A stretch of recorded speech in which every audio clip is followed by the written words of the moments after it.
Scholars, Alex Alonso and FG, bringing you another banger. Christmas week, post-Christmas. I don't celebrate it. What did you do for Christmas, FG? I watched football all day, bro. Dallas Cowboys? They played the day before, but yesterday it was 3 games on, so I watched all of them, man. I saw Russell Wilson get spanked, though. I saw that game, too, man. I was disappointed in Russ. I'm not even a Russ fan, but I expected more out of him than that, man. I kind of think that ever since he won that Super Bowl, he's been on the decline. Well, I think it's he on the decline for sure, man. The lineman was on the sideline talking big shit about him. Oh, it got ugly yesterday. But I think ever since he got married or ever since he hooked up, he has been downhill since, man. It's Sierra's fault? Yeah, it's Sierra's fault, man. Hey, it could be, man. Sometimes a woman takes you out of your game, man. It takes you out of your focus. I don't know. But, he's a little dude, too, to be playing that quarterback position. I think they got him listed at 6 feet, but he might be like 5'11". No doubt. I remember him at Wisconsin and shit when he was balling over there, but like I say, some of these guys are system quarterbacks too. You know what I mean? So they need a system in order to be, great. Yeah, and he was good under Pete Carroll, man, former USC coach, one of the few guys who won at the college level and won at the NFL level. But that might have been another thing too. He ain't been with Pete Carroll in some years. Right. So that's the thing about it. Do you hear that echo? Not really. Okay, no problem. Sounds pretty good. All right. Sounds pretty good on my end. So, I didn't get to watch too many of the games, but I did see the score. That score, I think it was like 40-something to 6. Yeah, I think he threw 3 picks, man. It was ugly, man. It was like he played like a scrub, like a real scrub, bro. I saw like the first few minutes, and he threw 2 picks. Yeah, he played like a scrub the whole game. I think once, I don't believe he have no respect from the team like that, so just an ugly situation.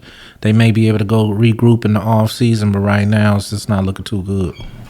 Well, I wish bro well, but I think he's beyond his prime, and it might be time for some fresh new blood to get in there. No doubt, but Denver looking at it like, man, they just gave this dude 100 something million guaranteed, 300 million contract, 150 million guaranteed. Man, that's a lot of money though. He can't do nothing for him. That's foul. Hey, it happens sometimes, man. You sign these contracts and the person can't perform and step up. Hey, that's their fault. Yeah, no doubt. They got it. That's their fault. Well, man, I want to thank all the listeners for tapping in with Streets and Scholars. And if you're new to the podcast, make sure you subscribe to us on Apple, Spotify, iHeart, and Google. We're pretty much on every single platform. And also follow us on our Instagram page. It's streets.and.scholars, Streets and Scholars on Instagram. And I want to read a couple of comments and questions that I received. These are Apple questions or comments. Most of these are comments, but if you're on Apple, go ahead and leave a comment. You could post a comment and a review. You can give us a rating, 1 to 5 stars. 5 stars if you think you enjoyed the show. And I got a comment here from Mr. Shot Out. He says, "Great podcast, salute." And I got another comment here. "I look forward to this podcast every week. The guys do a good job of balancing topics and checking each other on their politics. Every once in a while, I wish some feminine energy could slide through." That comes from Nina Brown. I mean, I don't think... have we ever talked with any female? Let me think. We haven't, bro. We haven't had one female call? Yeah, we're going to have to do that. Yeah, definitely. Well, I did try to tap in with Nicole Linton's sister. I remember that, yeah. And she got offended because I didn't read her website in its entirety. It's a very long website. I think it was like 7 sections. Each section was multiple pages. I pretty much got the gist of it after like the 3rd part. Right. But she was like, she was testing me on how much did I read, and so I tried. I'll try again and get see if we can get some feminine. What does she call it? Feminine energy on here. All right. I got a comment here. "Love this show. Super informative and entertaining. I've been hooked since I got told about it. Do you guys ever plan on having Herman Cowboy Douglas on?" That comes from Brycey J. I'd love to have Cowboy come on the show on any of my platforms, but I don't think he will, though. Probably not. No, I don't think he will. Yeah. Because, he's got an issue with Spider Loke, and Spider, he messes with our podcast, and that has nothing to do with me. But I'd love to have Cowboy on if he's listening. He got my number. I think you got my number. If not, you could always send me a message, and you can come on the show anytime you want. Another comment here. It's like I gotta tune in every Thursday to get these guys' review on certain topics, street or world news. Appreciate you guys. And then on Instagram, enjoyed watching you on the podcast. That's from Linda. And then I got, I am truly one of their biggest fans. I look forward to Thursdays because I know y'all dropping a new episode. That's from Danita. Cool. So yeah, tap in on our Instagram page or on the Apple page where you can leave a comment and review, and we'll read those on the air. And the first thing I wanted to talk about, hey, we're going to talk about this Tory Lanez conviction. Mm-hmm. Dude got convicted on all charges. We're going to tap in with that in the episode. But let me get to a couple other things first. Okay, Corey Walker. Corey Walker is one of the 4 guys arrested in the Pop Smoke case. And his next court date is January 23rd. Everybody's been asking me if I'm going to cover the Pop Smoke case. Well, I'm going to try to. So that's January 23rd. I have no idea if it's going to trial. That's actually my birthday. Is that right? Yeah, no doubt. And are you still doing a big thing? You know what, man? I'm getting so many calls that say, man, if you gotta do something, you gotta do something. I'm just not feeling it. I'm just not feeling it, bro. Nah. Because you did say you wanted to do something because of the milestone. Nah, no doubt. But at the same time, I want to chill too. You know what I mean? I want to kick back, and I may do something private, man, and invite in a few people and eat. But I still got maybe a couple days to think about it, man. Oh, okay. Well, I'm sure the people that looked at your paperwork, I don't know if your birthday was on the paperwork or if their birthday was redacted, but if those who remember, give them a shout out. Give FG a shout out next month when it comes rolling around. No doubt. And make sure you tap in with that Cash App. I believe it's, let me see if I remember. Is it F Thornton? FG Thornton. FG Thornton. Yeah, no doubt. Cash App, FG Thornton. Okay, so yeah, Corey Walker is he's the oldest of the 4 guys. He was 18 years old when that whole thing went down in the Hollywood Hills. And I'm going to tap in on the next court date just to find out what's going on, and I'll let everybody know.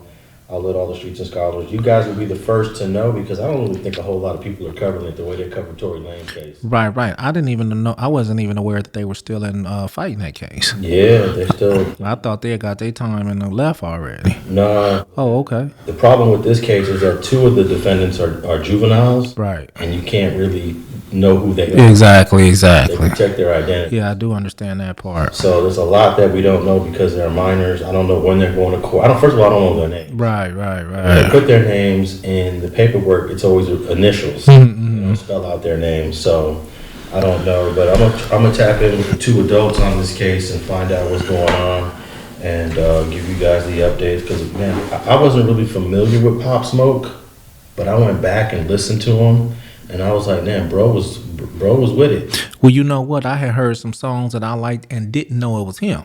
So, like I say, when I went back and my son put me up on it, yeah, he had a couple heaters, man. And they loved him in Brooklyn. They loved him in New York. We don't really hear a whole lot about it because he didn't probably get that LA audience yet. Right. But I learned a lot about dude, and he was considered probably one of the hottest new artists out of New York City. At that time, yeah, no doubt. And that's pretty huge, being how big New York is and how many rappers is out there. Yeah. Okay, I wanted to, before we talk about Tory Lanez, there's a couple other things I wanted to tap in with. And one of them was the story of this dude named Sheldon Alexander, who was 34 years old. He gets pulled over in Florida, I believe by the Florence Sheriff's Department. And he gets caught, he has 118 pounds of cocaine in his car. And then they find out he's got a warrant, and he's out on bail. He's out on bail in another case. Man. Dude got a warrant in California. Right. And then he gets caught with a heater, 118 pounds of cocaine, and over 100,000 cash in the car. I was just like, man, dude was doing too much. What you think about this dude? Yeah, he was doing too much, bro. You got a warrant. You wanted in Cali. You got a pistol. $182,000 roughly. Yeah, you was doing too much. And all that work, man, I don't know what you was thinking, bro. Yeah, I mean, 118 pounds. That's a lot of stuff. But Florida is known for cocaine. That's really the cocaine capital of America is in Florida. But at the same time, man, driving along Highway 95, I don't know who he was talking to. I'm from California, bro, and I know you shouldn't be on 95 with no work. You know what I mean? Okay, and what I really wanted to really get into, because whenever the police bust you, they always put a value of the drugs that you have. Right. And it always seems to me that the value that they say it is doesn't really match the amount of work that they got. I wonder where they get the numbers from, because it's never right. I mean, you know what I mean? It's never right, man. It's never right. So listen, 118 pounds, one of the articles says that he got caught with $9 million of cocaine. Now, as soon as I saw the $9 million, I was like, wow, $9 million. Is it possible? I said, let's do the math on this. So I did the math on this and help me with this, FG. 118 pounds, I calculated 16 ounces a pound, comes out to roughly 1,888 ounces. Mm-hmm. And if you divide that, is how many ounces in 1 kilo? 36. Okay, so if you divide the 1888 by 36, you get roughly 53 kilos of cocaine. Right. So is it possible that 53 kilos of cocaine be worth $9 million? Hell no. I mean, if he's selling them rock for rock in Arkansas somewhere, but other than that, man, I can't see it, Alex. Okay, I'm gonna do the math on this. I can't see it. If you have $9 million worth of cocaine, as they say, and they also say he got caught basically with 53 kilos. You divide that by 53 kilos, they're basically saying that each kilo is worth about $170,000. Is that possible in any city, any state in America? Not that I'm aware of at all. I'm talking about, man, you can make 170,000 per kilo, man. I mean, you it'll be more motherfuckers either getting caught with cocaine or trying to sell it, or it's just impossible to me. What is I don't know what Florida is like. I mean, I know in California, birds used to go as low as 14,000, as high as maybe 25,000. Right. Somewhere in there, right? Yeah, but when you still take it out of town, and you got to realize that in certain states are just like California. In Florida, California, certain parts of Texas, you're going to get cocaine cheaper. You know what I mean? Because it comes right to us from the other side right there. So because it comes to us cheaper, it doesn't fluctuate until you get up to the Midwest, stuff like that, because it's harder to get that way. It's not hard to get drugs in Florida. It's not hard to get drugs in California. It's not hard to get cocaine in certain parts of Texas. So I can't believe, that value that they put on it is I'm just wondering how did they even come up with those numbers? I have no idea, but the brother's name is Sheldon Alexander. He's 34 years old, and they're claiming that his 118 pounds of cocaine is $9 million. Now, when you get sentenced or when you get charged, it's really about the weight of the dope. No doubt. Not the value. No doubt. The value is you go to trial, they try to shock the jury with it, or they try to make this newspaper value way bigger than it is. But everybody from the prosecutor to the defense attorney to the judge know that it wasn't $9 million worth of cocaine. They're going to go with that 53 kilos, but 53 kilos is a lot of dope to get caught with, Alex. I mean, I don't know nobody that has gotten caught with that amount of work and basically didn't get a life sentence pretty much. Yeah, but that was those were the old sentencing guidelines, right? Nah, it's still 53 kilos. It goes over the threshold of any threshold that they set. When they changed the guidelines from, just remember, they didn't change the they didn't change the guidelines much for powder. They changed it and brought, hard crack, up. They made it to where you needed more crack cocaine to be convicted. Once you get past 4 or 5 kilos, 10 kilos, it don't matter. It's none of those guidelines come into play. So a guy like this can definitely get 20, 30 years? I say a life sentence. A life sentence? Yeah. I say a 30 to life easy. That's 50. That's 53 birds, man. But it's just drugs. Yeah, but you know they gonna say that amount of drugs can ruin an entire. They gonna say half of a nation, but you know, according to them. But you know, 53 kilos is enough to, you know, like they gonna say, to ruin a whole city of, you know, 100,000 people. You know, so they gonna put their number on it. That's a lot of cocaine, man. Now, how much do you think this cocaine is really worth if it's not worth $9 million? I'm gonna take it to the say, depending on how they're distributing it. You know, in order for it to be valued at its most, you would have to sell it basically ounce for ounce. You know, and even if you sold it for $2,000 an ounce, I don't know where, but just say even if you got the most at $2,000 an ounce, you know, 2,000 times 36 is what you're gonna get, 72,000 or something. You know, so I mean, the most you may get out of it, you know, and that's hard street selling on the corner, pretty much. You know, 70,000 a bird. You know, so if you take 72 and you go 53, what you gonna come up with? Or 72,000, you know, times 53. So 72,000 would be your high estimate? Yeah, I mean, that would be my high estimate. So that would come out to about 3.8 million. Yeah, but I don't even believe that you can get that much. I'm just throwing the highest number. So they done fluctuated this thing a whole 5-6 million. You know, at the I've never heard of nobody even getting 70,000 a kilo. You know, and I was in the game before. You know, I do understand the different states, you know, different prices. But so let's say you're in California and this is like let's say the late 80s, early 90s, the 90s, and you get a bird. It's possible you can buy a bird, let's say 15,000. That's pretty low, right? Yeah, that's pretty low. But it's possible back then. You know, back in the 80s, I don't know, but I know in the 90s you could easily. You can get them for 13, 14, you know, back in the early 90s, you know, mid 90s. In the 80s, they might have been a little more expensive, Alex, but at the same time, and they really were getting a lot of money for each one back then, because they was turning it into crack, and they was selling it, you know, breaking it all the way down. So it was possible, but so maybe they're adding what someone plans to do with it. Let's say you have a bird of soft and you're about to turn it into crack. Now you could possibly double that into 2 birds of hard, right? You technically could, you know, to be honest with you, you know, that'll put you at 140,000 a bird, you know, which is numbers I've still never heard of. I don't even believe, I think with the meth wave and the pills wave, I believe the crack, people don't even smoke crack like that anymore. So, you know, so I just don't believe nowhere near. I'm gonna go with 2.5 million at the most that they can get for those 53 kilos. I would love somebody to come on here and dispute me, you know, and but some people would say, man, I can turn that 36 ounces into 54 ounces, you know, which I've seen done personally before.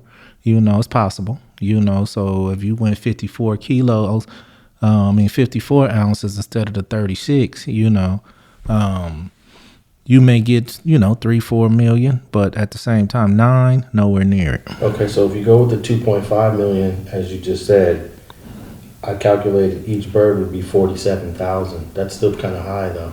Yeah, pretty much, you know, but it could be it's doable somewhere.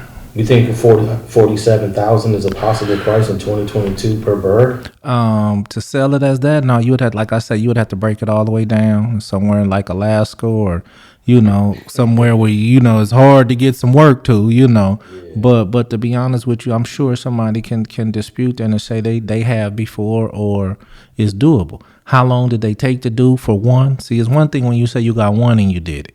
When you got 50 birds, Alex, you're not finna break it down to that low of a compound. You know what I mean? You got 50 birds. I'm not finna waste my time selling no crumbs. I'm not finna sell no ounces. You know what I mean? If you're not coming to get a bird, somebody come get 4, somebody come get 2. I'm not even breaking it down that much. So let me ask you this.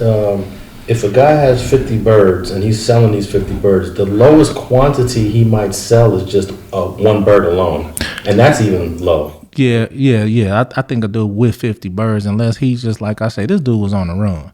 So he may be trying to go somewhere and run it up. He could have just really been a driver. He could have been just a delivery driver. But whoever was going to get it, you know, I don't believe people with 50 birds is really going to break it down to that kind of compound. You know, if they broke it down even to sell half of birds, but the more you break it down, the more traffic you running across, and more likely somebody to tell on you with that so much traffic, you know, or dealing with so many different people.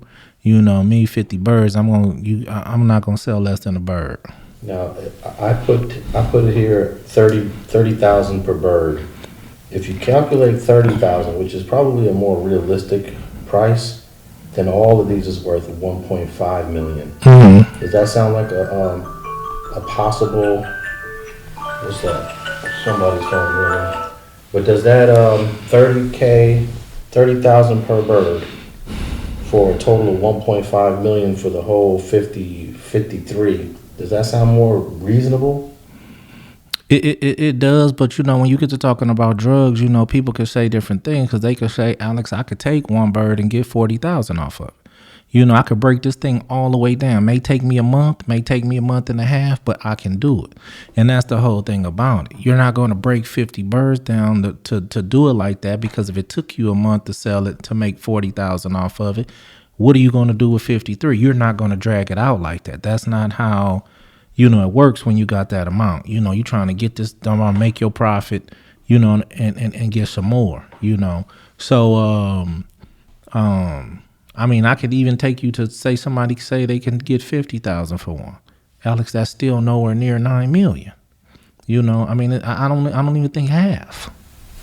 And you might be able to sell one for 50,000. Could you sell all 53 for 50,000? No, not at all. So at 50,000, let me just do this real quick. I don't know, I already calculated this. At 50,000, you definitely can't. 2.6 million.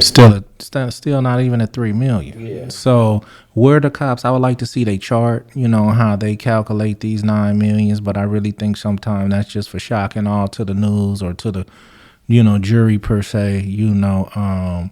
But let me just go back. You said in order for, you know, it to be 9 million, somebody would have to get 170,000 a bird. 170. You know how many people would be tempted to say, I'm gonna just sell one more bird then? If I could get that, I'm gonna sell one more bird. Yeah. You know what I mean? You know, and it'd be more, like I say, man, it'd be more people getting caught with 1 and 2 birds if you can get that kind of money for them, you know. But 53, yeah, that's ridiculous. Well, the headline of this article, for those who are interested, it says, and this comes from, what's the name of this? This comes from Channel 20 ABC in Gainesville, Florida. The headline reads, "Man out on bond, found with 9 million in cocaine during traffic stop," sheriff office says. And what's really interesting, they have a photo, and apparently this photo is supposed to be when they got him into custody. They actually have all the cocaine on the hood of the sheriff's car, and they take a photo of it. And it looks, I guess these are all broken down into birds. I don't know why they say 118 pounds, but it looks like they're all into different bricks, which would be a kilo. But I'm not 100% sure. But they take these photos just to say that they didn't plant this on them. This is what we found right in his car, right when we pulled him over. And they got it on the side of the road. Imagine somebody driving by and say, "We're gonna rob the shit." Man, we're gonna rob the police, man. You know, but for that kind of work, somebody might try it. Yeah. You know. So yeah, this is an interesting headline, and I saw this on another headline that we had here in LA maybe a year ago in the harbor. They said some ridiculous amount, and I said, "There's no way that those drugs is worth that much money." But yeah, I don't know why they do this, man. It's so easy. I want to expose them. The Florence County Sheriff's Office. I don't know if you guys know how to put value on drugs, but I don't know any state in America where you can get $170,000 for 1 kilo of cocaine. And I'm sure a bro is in jail saying, "Man, this is crazy. They claiming I had $9 million. Right. What if the people that he working for, they see this headline and they're like, "Man, he must have stole some cocaine from us." Man. We didn't give him 9 million worth. Did he steal some? Right. No, it's just a tragic incident, man, that this dude had enough balls to drive down 95 with this kind of situation in his truck. Florence County Sheriff say they had probable cause to search. They never said what the probable cause was. Maybe it was the warrant. Maybe it was but this dude was maybe ignorant to the fact. Maybe just didn't give a damn. I mean, he was 34 too. Man, He's young, but not too young. man, it's old enough to know better, you know. And the thing about it, man, is this brother going to get a whole bunch of time, man. If somebody lost a shitload of cocaine. I know. Hey, do you think that once you get popped like that by the police and the people you're working for, are they still going to be mad at you even though you're about to get 20, 30 years? No doubt they hella mad because it's maybe something you did or didn't tell them. Maybe you didn't tell them you had the warrants. Maybe you told them you was all free and clear. You know what I mean? Or maybe it actually was his. You know, you never know. I just don't see a dude with that can afford that much work. You know, driving down himself down 95. You know, with a warrant and a gun. You know, so. Is it hard to take a L like that when you're the supplier? Because you know what the game is. The game is the police can pull somebody over at any time, at any place. Man, it's hard to take a loss on things a lot smaller. You know, I mean, a lot smaller. That's a hell of a hit they done took, you know. And because even if they bought them at 15 or, you know, a piece, you still losing, you know, $1 million, you know, or two, you know, $1.5 million or something, you know, or so that kind of loss, unless you just the cartel or something, you know, it's gonna hurt. Yeah, that's crazy. This dude actually had all these birds in his car. You know, I was watching this one documentary on a dude that used to drive lots of large quantities of cocaine, and he said he would never risk driving the car. So what he would do is he would put the cars on tow trucks. Yeah. Put all the cocaine in the car. Right. And boys and girls, I'm not here trying to give you guys, you know, tips on how to do this. I saw this in the documentary, and I thought it was a clever idea. Mm-hmm. You put the cocaine in these cars that look like they need to be towed, and you're just towing these cars, you know, wherever they need to go. Right. It's an easier way to get through. I thought that was clever. No, definitely clever. You know, been done thousands of times. Now they have machines that when they're on the back of these trucks and these car haulers, they have machines that when you drive through some of these trucks scales, that they have x-ray machines that can signify, you know, that is drugs in the car. Have so much technology now, Alex, you'll be surprised, man, that the things that they were able to get away with then just can't get away with now. Yeah, I think with technology, the police are way more smarter now. I saw where these truck drivers were trying to cross the border in San Diego in Mexico, and they had cocaine in the tires of the car. Mm-hmm. And apparently they've been doing that for years, but on this day, the dogs or whatever they had figured out they had cocaine in the tires. They started cutting the tires, and I guess that idea is done. Once they catch you doing it once, now they know check tires. No doubt, and they've had hundreds of busts where they've found hundreds of locations to look for, you know. So there's definitely difficult. Everybody know out there on that 95, out there on that 20, you know, up and down the definitely the 80, and it's hard to move work, you know, because these guys, they ain't doing nothing but sitting up there waiting for a certain color person to come through, you know, and they knocking their head in, you know, pulling them over just because they don't have anything to do. Yeah, I think to a certain degree, the drug game is become so difficult that I'm surprised that people still are in it the way they are, because I think it's almost impossible to have a run in the drug game anywhere in the United States for like a decade without getting popped. Well, you know, I'm watching people firsthand do it, you know, and just be wondering how are they doing it, you know, and you know, some of these people definitely are working with law enforcement on the back end on certain shit, you know.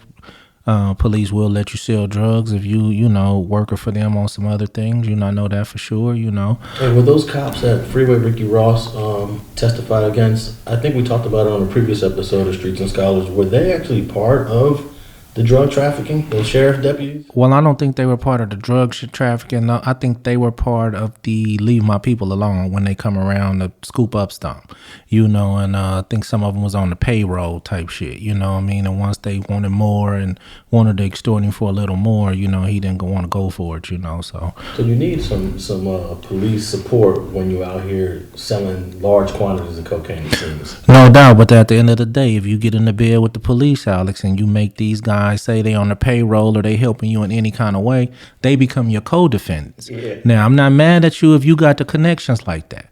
But when it come down to it, you know, you can't tell same way because these your co-defendants. You can't roll over on them, you know, and say what they was doing because these were your co-defendants. They was in bed with you. So, you know, if one of them decide to roll, man, you got to take it on the chin like the rest of the gangsters do. And I wonder if this dude, Sheldon Alexander, told these sheriff deputies in Florence, saying, "Hey, man, just take a couple of these birds and let me go and make some money off of it."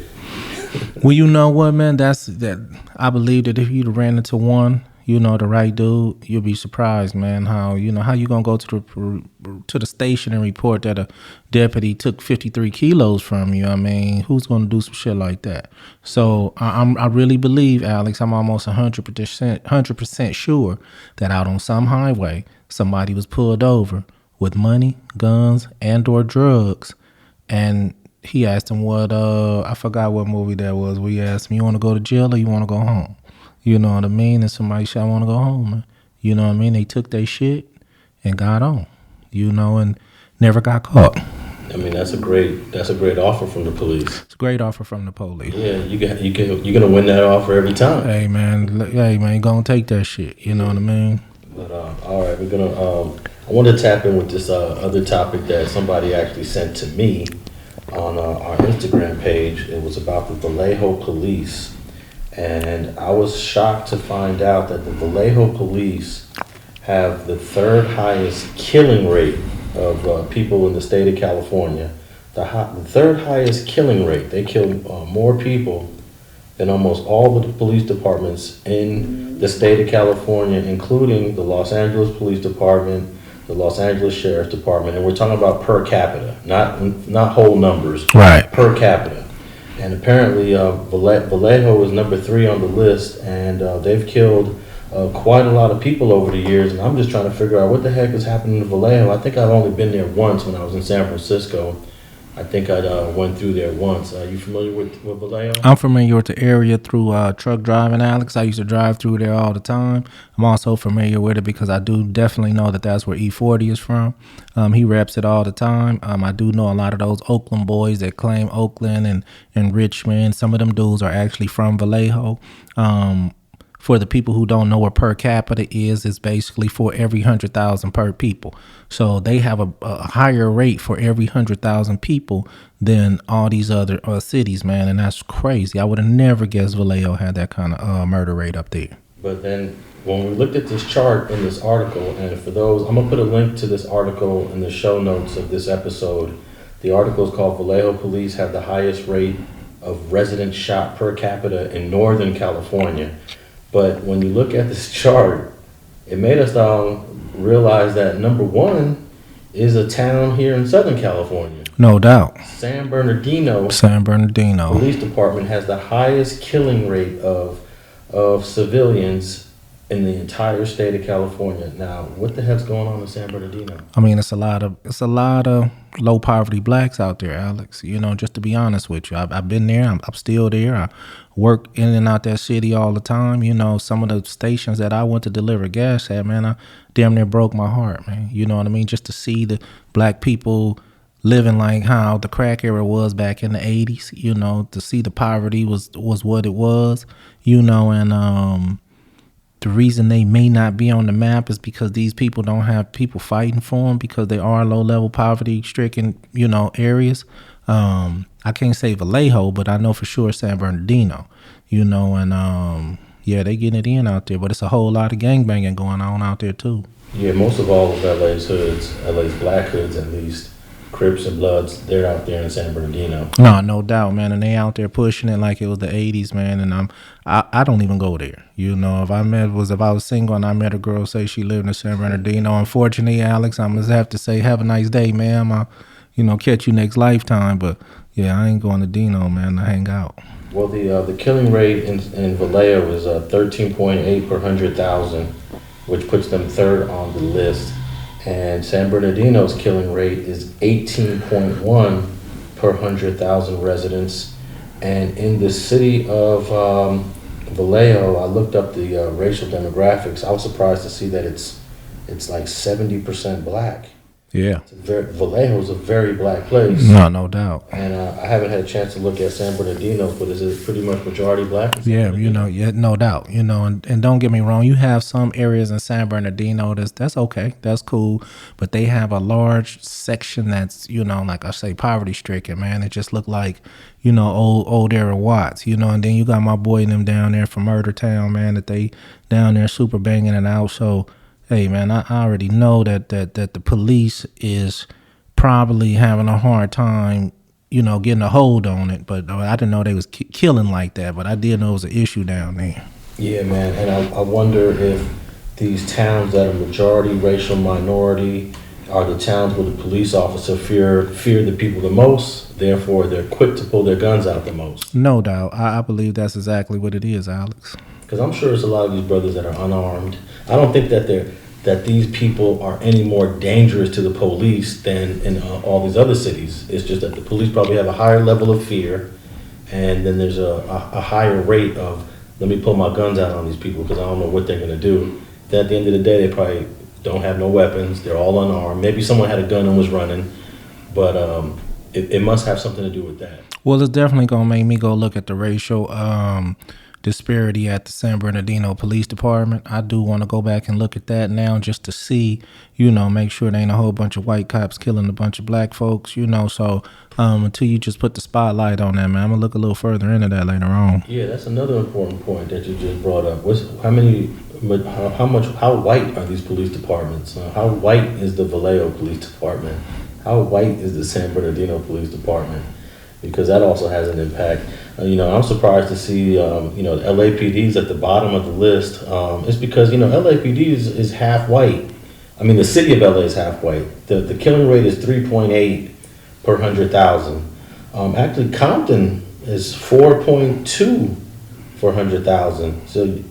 So these other towns must be really off the chain if they surpass Compton, Los Angeles, Long Beach. They surpass Modesto, Anaheim, Ontario, and Oakland. Yeah, no doubt. I was surprised that they was past Oakland, and I would probably say Compton. I'm surprised that they, which to me is a good thing. Compton numbers are coming down. Oakland numbers are coming down. LAPD, they've been sued so much that LAPD is a little less quicker to pull out their gun and shoot you. They've come under a lot of scrutiny under the police departments. So I believe that the new training that the LAPD has had. See, one thing I do know about the LAPD, Alex, I've never been just pulled out my car by the LAPD. They always come up to my window, ask for the proper identification and registration and stuff like that. And you have it, they walk back to your car, write your ticket and leave you alone. Different from the sheriff's department. So this may be a reason why some of the LAPD numbers are down, because they are following protocol in certain areas. Yeah, a lot of the smaller town cops are a little bit more evasive around LA. Like, LA doesn't really trip on tinted windows as much. But when you drive if you hit like Gardena, or you hit Culver City, and you hit some of these other smaller cities with the police department, they're quick to pull you over. Tinted windows, or the one that they like to get me on sometimes is your light doesn't work on your license plate. Damn. There's a little light on there. Yeah. Lights up your plate. LAPD don't really be tripping. Yeah, they getting crafty. They talking about the license plate light. Yeah. These smaller towns do that, man. But man, I just thought this was interesting that Vallejo is they have one of the highest killing rates of any police department in Northern California, and San Bernardino has the highest killing rate in Southern California. So I want to appreciate, I forgot bro who tapped in with me, but he sent me this message, and I went to the article and I was like, wow, this is really interesting to see the various killing rates of different police departments. Riverside is on this list, but they're low. They're 5.9 per 100,000, and Riverside's not too far from San Bernardino. No doubt, but Riverside also have $1 million community over there, man, and they have some upscale shit out there, Alex. Riverside got some spots out there, man, that's like I say, you need a couple $1 million to even live in some of those neighborhoods. I'm shocked that Riverside itself, even though Riverside covers a vast area, more territory than people think, I'm shocked that Riverside is 5 point something. Yeah, see, I don't know these areas too well. I've been to all of them. I've been to Riverside a couple times. I've been to San Bernardino, but I never spent a lot of time in there to really get to learn these areas. I know a lot of people live out in Paris, which is in San Bernardino County. You sure? I think Paris, Riverside. maybe Riverside County. A Yeah. lot of black folks move out to Paris. I don't know if Paris has its own police department, but I always wondered that because I be hearing all kind of folks from LA move out to Paris. No doubt, Paris is a mini Compton, mini LA. But I believe that the people that's living out there, because I'm in Paris quite a bit. I have a few friends out there. What I believe going on in Paris is, and they got the Crips out there, but what I believe is that the people in Paris made a decision to say, look, man, we all came from LA. We all came from Compton, Watts, whatever. Hey, we ain't gonna bring that shit here. We gonna get along, and we gonna try our best to get along. But Paris do okay for that has so many different people come from so many different places there. Now, another place that a lot of people decided to move into, which is not too far from some of these towns, is Rancho Cucamonga. I would have thought Rancho Cucamonga would have been off the chain, considering how many black folks from LA went to Rancho Cucamonga and took some of this gang culture. Well, right now, Alex, I used to work in Rancho Cucamonga. I'm frequently around it. Rancho Cucamonga at this point is a place to live. Rancho Cucamonga is you got to have some bread to go out there now. I don't know where not one spot in Rancho Cucamonga where some activity like that. I know it's everywhere, but at the same time, Rancho Cucamonga then took the initiative to make it so high to live there that maybe they ran some of those when they were selling those houses back in the 80s. I believe that the people who either sold those houses or still have them, because it's Rancho Cucamonga, it costs a little pretty penny to move out there. And that's not a Moreno Valley, it's not a Pierce, it's not none of that. It's upscale. It's upscale over there. So that's crazy. Yeah, no doubt. It used to be the place where everybody could. Yeah. And what happened was, I believe that they changed their demographics, and Fontana doing it too on the north end. Fontana used to be a place where you could just move to, and now Fontana still got hoods though. But on that north end, you got gated communities, you got $1 million homes, so it's certain places, but I think most of Rancho, from the beginning, I know where it started, I know where it ended, they pretty much got a tight knit on that city. Oh, okay. That's interesting. I remember that's where everybody in the 80s started to move to, because it was the only place that they could afford a house and get a house the size they wanted it. Right. And these houses were cheap, man. Hey, but anybody who kept those houses right now probably bought them for $150 back then, probably getting a $1 million home right now. You're right. These houses were $100,000. Yeah. And then they started creeping up to maybe they were under $200,000. Yeah. And everybody's like, "Hey, I'm moving to Rancho." Now, of course, it's nothing under $5 probably. Yeah. All right, man. Let's tap in with this. I think everybody want to hear your take. Also, I've been getting a lot of messages about this trial. I've been getting so many DMs. People just been hitting my phone, texts about this whole Tory Lanez guilty verdict. He was found guilty on all 3 counts, and I didn't know what to think, man, because I was definitely leaning towards not guilty. I'm gonna give any brother or sister the benefit of the doubt when you got witnesses that are lying, you have conflicting testimony, you have inconsistent DNA evidence. You have GSR evidence that is not completely explained thoroughly. I'm gonna have to give bro the benefit of the doubt, but I'm not completely shocked that they came back with the guilty verdict. I'm not shocked that they came back with the guilty verdict, but I'm gonna be honest with you, Alex. I've never seen a trial like this, ever. I've never seen so many different lies. Never seen so many different. I forgot. I don't remember. What I really said or what I really meant was, and I really thought it was like, bam, there was just a coffin in the nail at the beginning. Then I get to hearing all the, the GSR wasn't on his hand, it was on hers, or Kelsey lying about this. Then the love triangle, and then once I got some of the facts that came out, I was like, man, this is a shit show, man. This is wild, and all the different witnesses that got up there, man. Like I say, everybody seemed like they contradicted everybody, just in my opinion. And but at the end of the day, man, somebody had to be held accountable. Had they not convicted him, then who did a go shooter? She shot herself, So at the end of the day, that was the only reason why I felt they might have found him guilty, is because if you didn't find him guilty, Then you saying nobody shot her. She wasn't shot at all. She wasn't harmed at all. So you could say that Kelsey was the shooter, the girl. you know, you could, but at the same time, man, which was said. You know, which was said, or theory. Yeah, or which was thought of. And Alex, to be honest with you, we still don't know. I'm still not 100% convinced that she didn't bust the gun, even if she didn't shoot her. You know what I mean? I'm thinking she bust the gun, even if it was in the air. I mean, I believe she shot that gun. You know, that's only my opinion. You know, and my belief.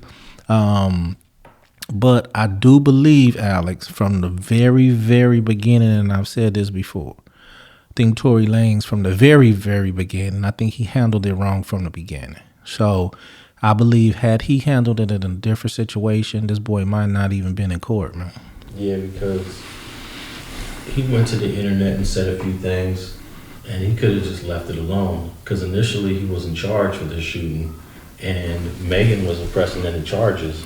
Then eventually she came forward, and plus I think the domestic violence section of the prosecution's office, the LADA's office, they wanted to prosecute this under the domestic violence unit, and they don't really necessarily have to have a victim, but they did eventually get Megan to come around and testify. But I think that he could have just laid low, not say anything online, not offend Megan, not offend anybody, and she might not have went to the police. No doubt, But they could have still prosecuted him without Megan. Yeah, but you got to realize it like this. And then I don't know Tory Lanez, if he have any, I don't know about his street credibility or activity or where he grew up at, what city he grew up in. In Canada. Okay. Well, my thing is this, Alex. I'm at a party. I'm with two females. I'm fucking them both. We rolling, fight already ensued an argument at the spot. You know what I mean? Once we get in the car and we rolling, I'm conscious that I have a pistol. With me having a pistol, man, I still have to be conscious of these girls bickering and fighting. Even if we would have got out the car and they just would have got down, or we would have had a fight altogether, that's still somebody can call the police. A police car could just be going by. Now they searching the car because we all intoxicated. Now I'm even in jail for a pistol. So my whole thinking would have been different. I think he fueled the fire when he told Megan that, be honest with, tell Kelsey the truth. You did some whole shit right there in my eyes. You know what I mean? That wasn't the time for that. That wasn't the place. So once you said that, man, what do you think was going to happen? And then you got this pistol. So at the end of the day, all I'm saying is from the beginning, not not after the shooting and not all that, from the beginning, when you are anybody. You could be a dude with $50 in the bank, or you could be a dude with $500 million in the bank. He had something to lose. You know what I mean? And that was something that, I don't know if it was the alcohol or whatever, but he didn't keep that in mind early on in the situation. He didn't handle his hoes to the proper way, man. Yeah.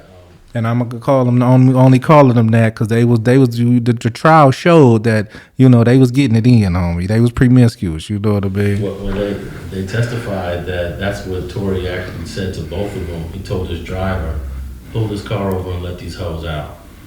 And I think he lost his cool, and I think it was the alcohol.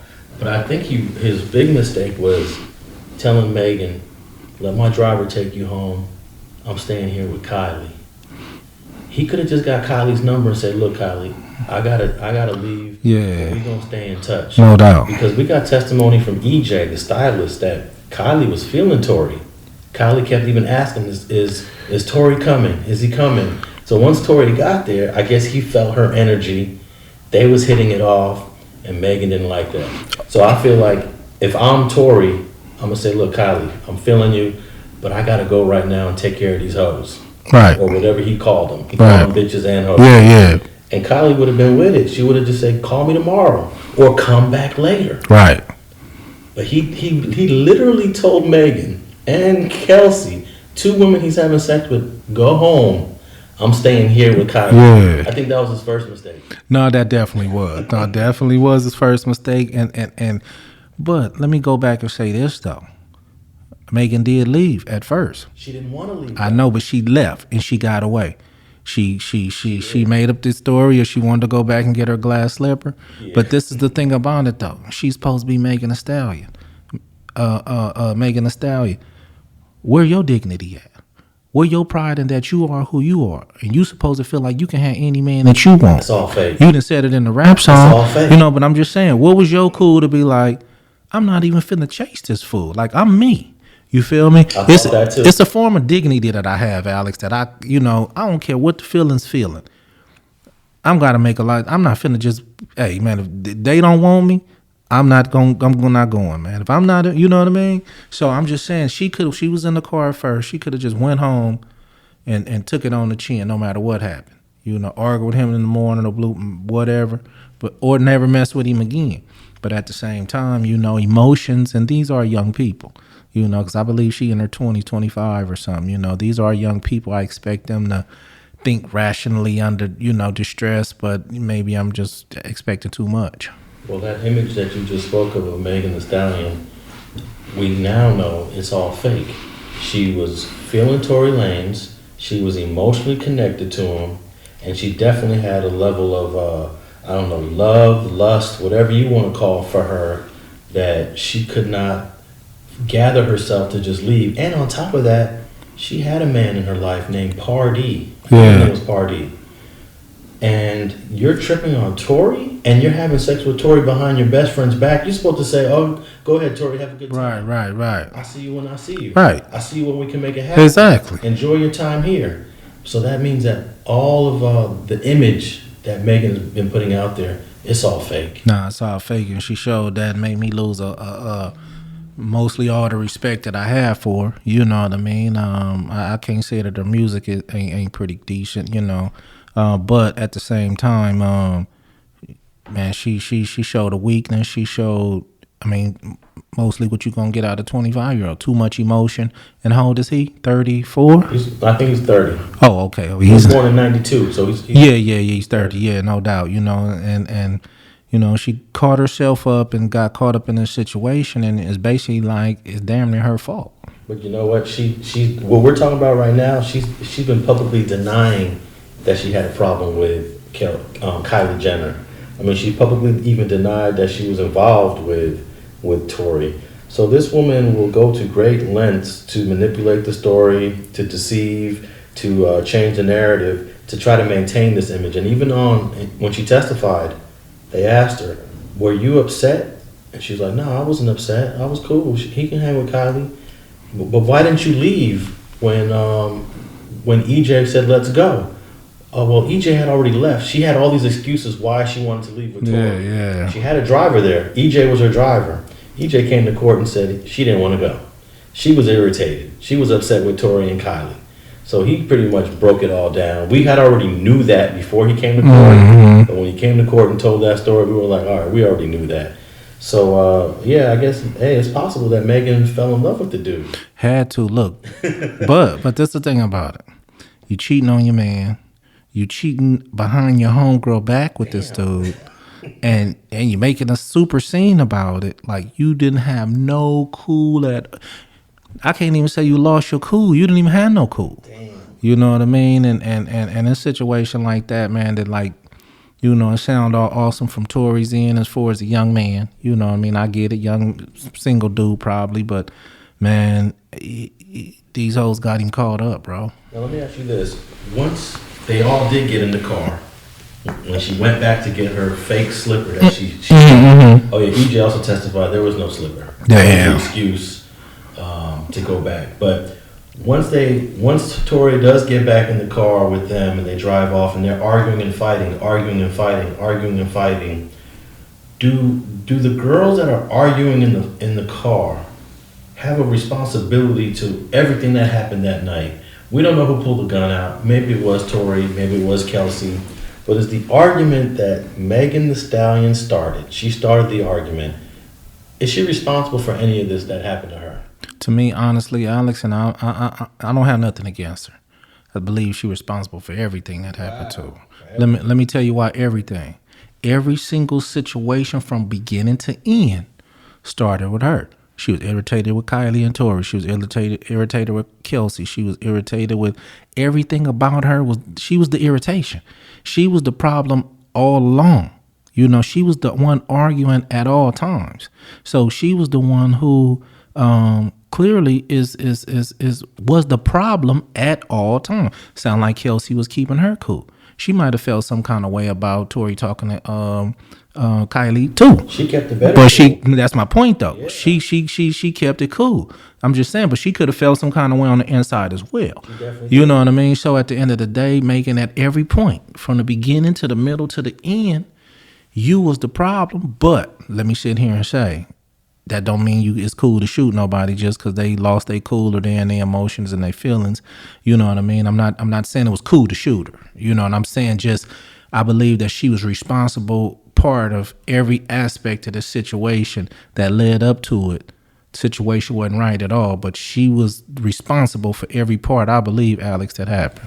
Yeah, I do believe that Megan created the whole conflict. She is the reason this entire situation erupted. In fact, she could have just went home with Kelsey. Nothing would ever happen.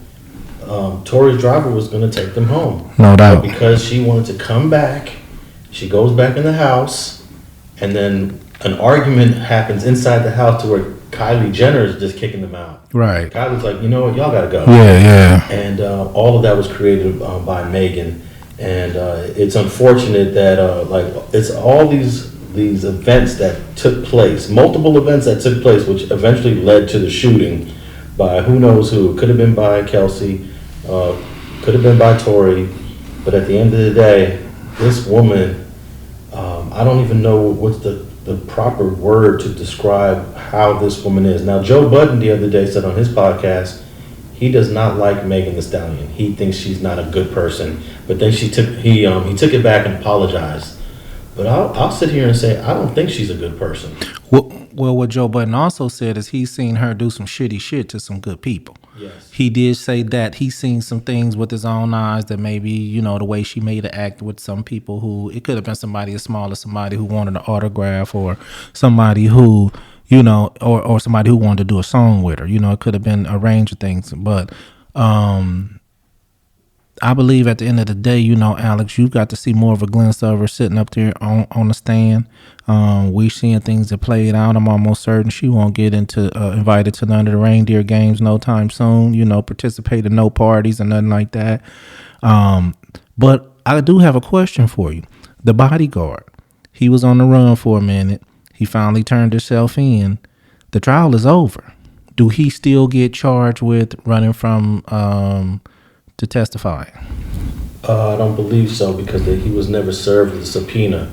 So he didn't violate any court order. I think he laid low, but I think he was available to testify at the end. Yeah. On the last day. And they decided not to use him because there wasn't enough time to get this case done by Christmas. Right. So this case would have to go into the next week. Mm-hmm. They didn't want to do it, so he never testified. And I would be interested to know what the driver had to say, the security guard / driver, Jaquan Smith. He was right there. Well, would you say he played his cards right? In order to not to testify? I mean, he could have either exonerated Tory or maybe what he would have had to say would have buried Tory. Right. So I don't know. But this dude was right there. In fact, we got testimony that he broke up the two girls fighting. Mm-hmm. The dude that witnessed it said the big guy, he made a distinction between the driver and Tory. The little guy, the big guy. He said the big guy got out the car and had to violently separate to two women. And that's another thing that Megan was lying about on the stand. She denied, and this is what made me think that there's some reasonable doubt. She denied that there was a fight between her and Kelsey in the first place. We know for a fact that they fought. And I'm thinking she denied that there was a fight because maybe, just maybe, Kelsey grabbed the strap. Right. And Kelsey was getting her ass whooped in this fight based on the injuries that we've seen. Her hair was ripped out of her head. She had a big ass bruise on her thigh. One of her fingernails was broken. Her chain was snapped off. They found it in the street. And it just seems like this would be the actions of another woman.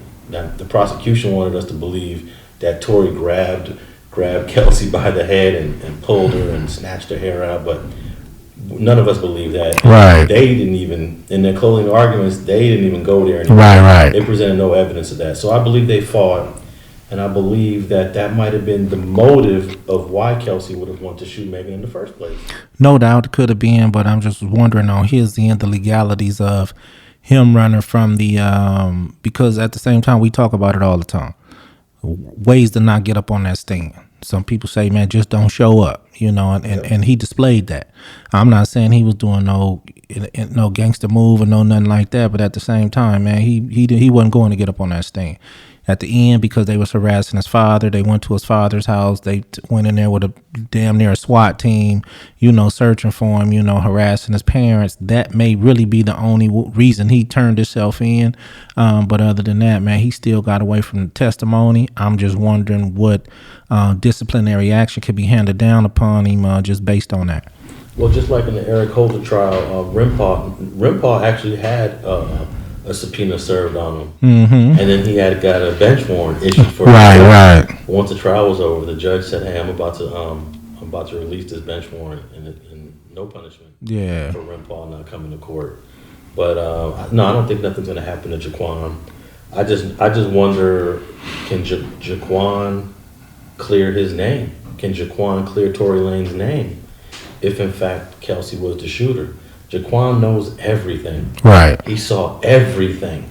He heard everything. He's the driver. I think on a previous video that I posted on Street TV, I said, I feel bad for Jaquan because he's just the driver and he's hearing all these people arguing in the back seat, and this is his job. His job is to just shut up, drive, and take them where they need to go. He cannot get involved in these arguments and fighting. But if I'm a security, and tell me if I'm wrong, if I'm Tory Lanez security, I'm going to tell Tory Lanez, I'm going to say, stop arguing with these women. As a security, as a guard, I don't want to see the arguing escalate to something more. So I'm going to tell Tory to shut up, man. Or I'm going to pull the car over and say, Tory, get in the front seat. Let these women argue in the back. But he didn't do anything, obviously. No doubt. You don't know and understand some of these relationships that they have with some of these artists, music artists, movie stars, actors, and I hear some of them could be some real divas, man. And dude could have been in a situation where he done been in a situation where he might have did try to say something elsewhere. Somebody told him, man, shut up and drive. That's what I pay you to do. And so this time he could have just said, hey, that's what I'm gonna do, shut up and drive. So but if they had any kind of relationship, any kind of friend, like, half-ass friendship, you had to trust him. You let this guy drive you around and protect you. Then, yeah, I agree with you 100%, man. He should have chimed in on the situation, man, to help this dude manage the situation better. And here's another question I have for you, Af. If Tory Lanez tells the driver, pull over and let these hoes out in the middle of nowhere, do you really say, okay, and we're going to let these women out and they're going to walk home? I'm going to be like, look, I'm your driver, but we can't just drop these chicks off in the middle of nowhere. Right. I mean, no doubt. I would tell you, bro, this ain't good for neither one of us, especially you. We dropped them off, something happened to them, now we got either a body or now we fighting a body. This ain't a good location. Let's get them to a hotel. Let's get them to somewhere where Uber meet us. Let's do it like that, homie.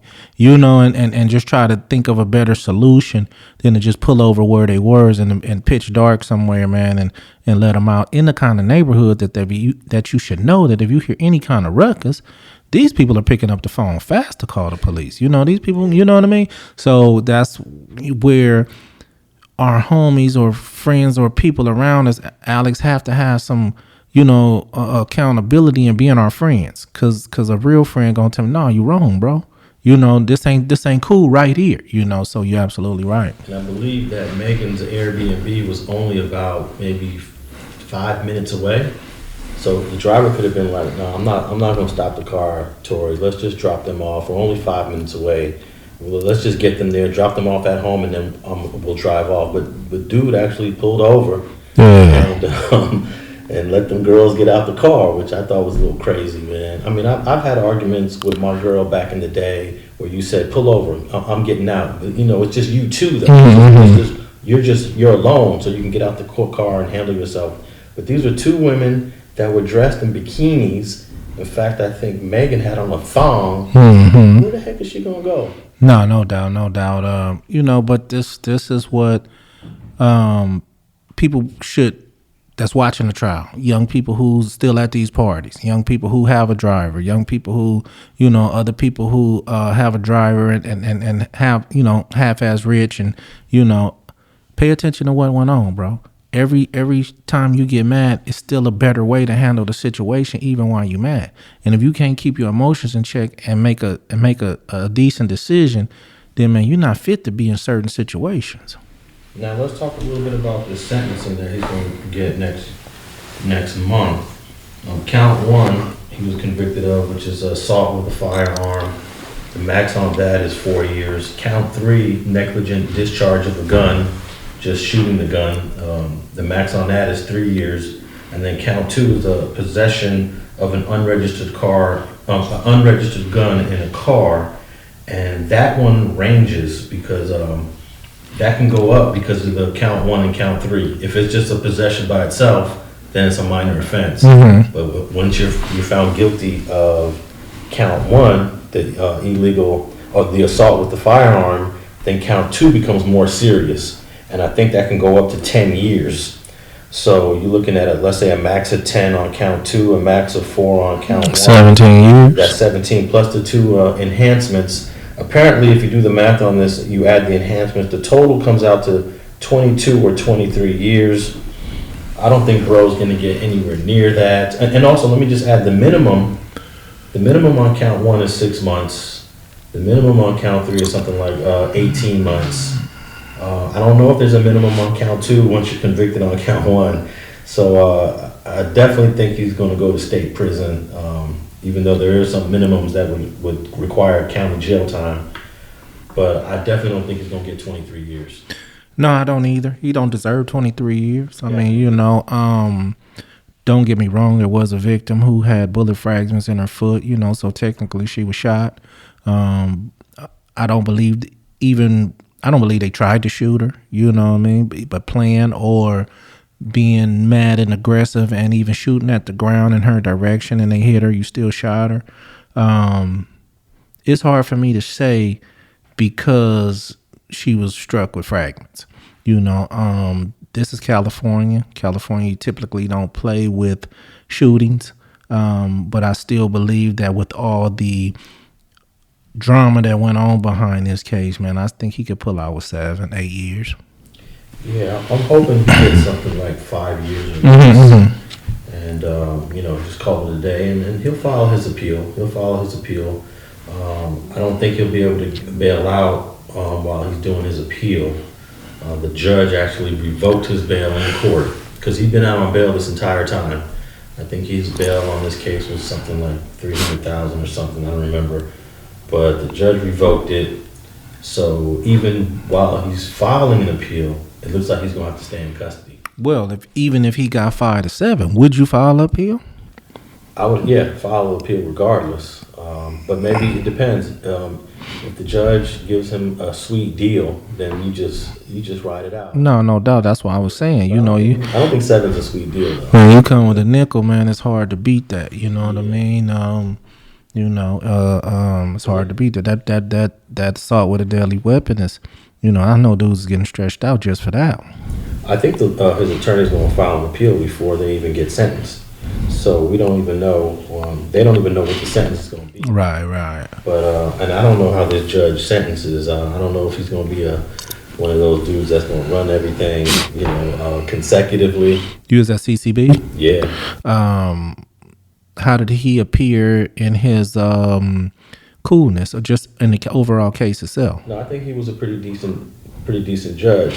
He used to be a criminal defense attorney, so he's definitely pro-defense. Okay, but he ruled pretty. He had rulings that favored both sides. He actually suppressed Kelsey